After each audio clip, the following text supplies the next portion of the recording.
তা জানাজা দেবো কীভাবে? এই জন্য দিনের বেলা আপনি টাইছেন না, সবগুলো কেন হবে? কিন্তু অনেক সময় শুরুটা যদি খারাপ হয় তার জন্য অনেক কিছু হয়ে যায়। এখন শেখ মুজিবুর রহমানের কবর আছেন আপনার টুঙ্গিপাড়া, সেখানে কিন্তু তারা যেতে পারে, যেহেতু বর্তমানে একটি জুলাই যুদ্ধ হয়েছে, সেই জুলাইতে গণহত্যা করেছে শেখ হাসিনা, এবং উনি স্বীকার করুক আর না করুক, ওনার দলের অনেকেই এখন স্বীকার করা শুরু করেছেন। ওনার স্বরাষ্ট্র প্রতিমন্ত্রী সোহেল তাজ বলেছেন যে উনি ইন্ডিয়া থেকে আসবে কি, ওনাকে তো আনতে চায়, এবং আসলে ওনার এই দেশে উনি জেলখানায় যাবে, এবং এইটাই কিন্তু স্পষ্ট। তাই এই শোক দিবসে আমি আহ্বান জানাবো আওয়ামী লীগের বা অন্যান্য যাদের, আপনারা একটু সয়ে রয়ে, বা আপনারা যদি এখন আবার সংগঠিত হতে চান শেখ হাসিনাকে আনার জন্য, অপরাধী সে অপরাধী।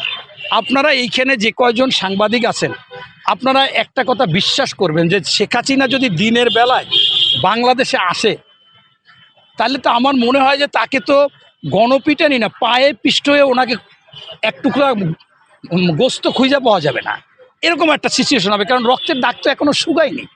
আর সেই ক্ষেত্রে যদি আমি পরামর্শ দেব যে আপা, আপনি বাংলাদেশের অবস্থাটা বুঝেন, আপনার আসতে হবে গভীর রাতে 3টা থেকে 4টা, আইনশৃঙ্খলাকে বাহিনীকে বলতে হবে যে আমি এয়ারপোর্টে যাওয়ার সাথে সাথে আমাকে গ্রেপ্তার করে জেলখানায় দিবেন, মানুষ যাতে শান্ত থাকে।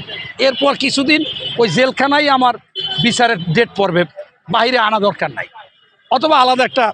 এইটা যদি না হয় আপা, আমি বলি আপনার বাবার জানাজায় যে পরিস্থিতিতেই হোক, লোকসংখ্যা খুবই কম ছিল, কিন্তু আপনার যদি আমি লাশ খুঁজে না পাই, এক টুকরা মাংস খুঁজে না পাই, তা জানাজা দেবো কীভাবে? এই জন্য দিনের বেলা আপনি টাইছেন না, বিশ্বাস করেন জনরোষে পড়বেন, আপনার সেই অবস্থা সিচুয়েশন হবে।